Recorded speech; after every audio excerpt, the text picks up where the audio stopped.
RSS ಪಾರದರ್ಶಕತೆಯನ್ನ ಪ್ರಶ್ನೆ ಮಾಡಿದ್ದಂತಹ ಗೃಹ ಸಚಿವ ಪ್ರಿಯಾಂಕ್ ಖರ್ಗೆ ತಮ್ಮ ಸಮರವನ್ನ ಮುಂದುವರೆಸಿದ್ದಾರೆ. ಇನ್ನು ಮುಂದೆ ಆರ್ಎಸ್ಎಸ್ ಬೈಠಕ್ಗಳಿಗೆ ಸರ್ಕಾರ ಅನುಮತಿ ಕಡ್ಡಾಯಗೊಳಿಸಿ ಆದೇಶವನ್ನ ಹೊರಡಿಸಿದ್ದಾರೆ. ಇನ್ನು ಅಯೋಧ್ಯೆಯ ಹುಂಡಿ ಹಣ ಕಳುವು ಪ್ರಕರಣಕ್ಕೂ ಸಂಘವನ್ನ ಎಳೆದು ತಂದು ಲೇವಡಿ ಮಾಡಿದ್ದಾರೆ. ಇದೇ ವೇಳೆ ಬೆಳಗಾವಿಯಲ್ಲಿ ಆರ್ಎಸ್ಎಸ್ ಬೈಠಕ್ಗೆ ಮೋಹನ್ ಭಾಗವತ್ ಆಗಮಿಸಿದ್ದು ಫೆಸ್ಟ್ ಕೊಟ್ಟಿದ್ದಾರೆ.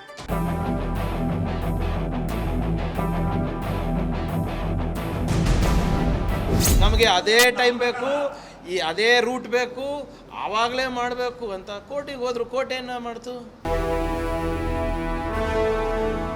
ಇವ್ರು 20 ಲಕ್ಷ ಜನ ಸೇರ್ತಾರೆ ಅಂತ ಪರ್ಮಿಷನ್ ಬೇಡವಾ?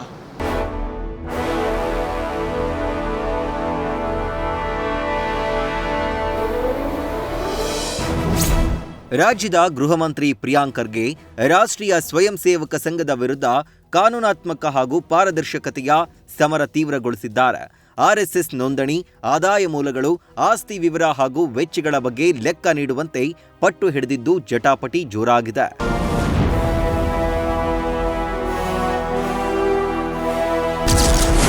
ಆರ್ಎಸ್ಎಸ್ಗೆ ಗೃಹ ಸಚಿವ ಪ್ರಿಯಾಂಕ್ ಖರ್ಗೆ ಬಿಗ್ ಶಾಕ್. ಇನ್ಮುಂದೆ ಪಥಸಂಚಲನಕ್ಕೆ ಅನುಮತಿ ಕಡ್ಡಾಯ.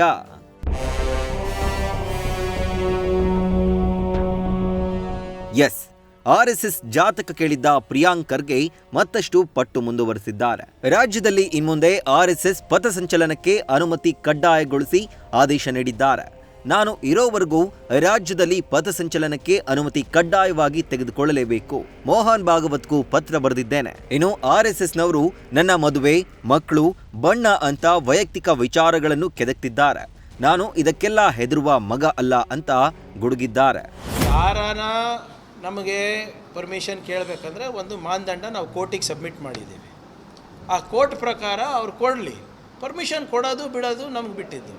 ಆವಾಗ ಈಗ ಉದಾಹರಣೆಗೆ ನೀವು ಬುಧವಾರ ಕೇಳ್ತೀರಾ, ಬುಧವಾರ ಆಗೋದಿಲ್ಲ ನಮ್ಗೆ ಕೊಡಲಿಕ್ಕೆ, ಯಾಕಂದರೆ ನಮ್ಮ ಬಂದೋಬಸ್ತ್ ಬೇರೆ ಕಡೆ ಇರ್ತದೆ.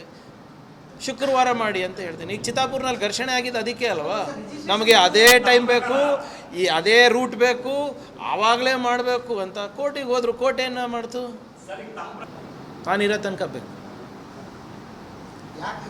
ಯಾಕೆ ಅಂದರೆ ಈಗ RCB ಕಾಳು ತುಳಿತದಲ್ಲಿ ಹೈಕೋರ್ಟಿಗೆ ಯಾರಿಗೆ ಸಬ್ಮಿಟ್ ಮಾಡಿರೋದು? ನಾವೇ ತಾನೇ ಸಬ್ಮಿಟ್ ಮಾಡಿರೋದು. ನೀವು ಯಾರು, ಎತ್ತ, ಹೇಗೆ, ಎಷ್ಟು ಜನ, ಎಲ್ಲಿಂದ ಬರ್ತೀರಾ, ವೆಹಿಕಲ್ಸ್ ಎಷ್ಟು ಬರ್ತದೆ ಅಂತ. ಮೊನ್ನೆ ಜಯನಗರ್ನಲ್ಲಿ ಮೋಹನ್ ಭಾಗವತ್ ಅವ್ರು ಬಂದಿದ್ದರು.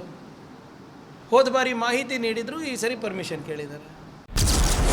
ಹುಂಡಿ ಕಳವಿಗೂ ಆರ್ಎಸ್ಎಸ್ಗೂ ಲಿಂಕ್ ಕೊಟ್ಟ ಗೃಹ ಮಂತ್ರಿ. ಆರ್ಎಸ್ಎಸ್ನಲ್ಲಿ ಕಲಿತವರಿಂದಲೇ ಹುಂಡಿ ಕಳವು ಅಂತ ಡಿಚ್ಚಿ.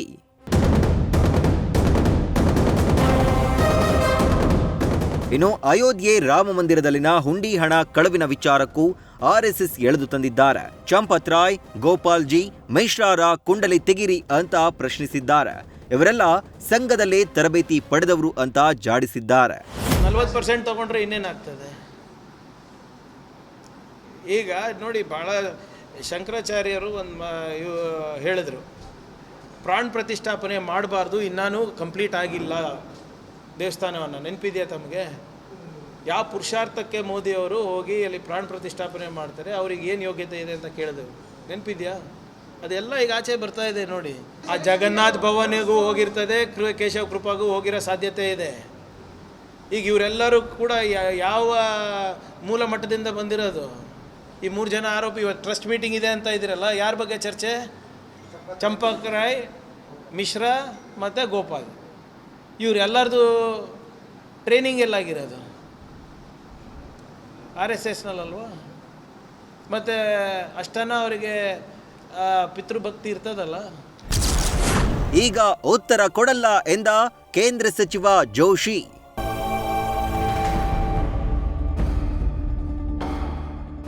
ಇನ್ಮುಂದೆ ಆರ್ಎಸ್ಎಸ್ ಪಥಸಂಚಲನಕ್ಕೆ ಅನುಮತಿ ಕಡ್ಡಾಯ ಎಂದ ಗೃಹ ಸಚಿವ ಪ್ರಿಯಾಂಕ್ ಖರ್ಗೆಗೆ ಕೇಂದ್ರ ಸಚಿವ ಪ್ರಹ್ಲಾದ್ ಜೋಶಿ ತಿರುಗೇಟು ನೀಡಿದ್ದಾರೆ. ಅದರ ಬಗ್ಗೆ ಈಗ ಚರ್ಚೆ ಮಾಡಲ್ಲ, ಉತ್ತರ ಕೊಡುವ ಅವಶ್ಯಕತೆಯೂ ಇಲ್ಲ ಅಂತ ಕಡ್ಡಿ ಮುರಿದಂತೆ ಹೇಳಿದ್ದಾರೆ. ಅದರ ಬಗ್ಗೆ ಈಗ ನಾವು ಚರ್ಚೆಯನ್ನು ಮಾಡೋದಿಲ್ಲ ಮತ್ತು ಅದಕ್ಕೆ ಉತ್ತರ ಕೊಡುವ ಅಗತ್ಯನೂ ಇಲ್ಲ.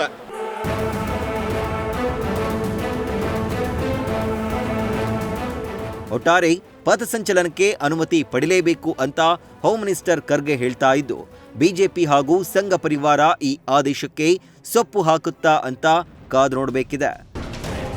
Manjunath, political bureau, news first. News first ನಿರ್ಭೀತಿಯಿಂದ ನಿಮ್ಮ ಪರವಾಗಿ.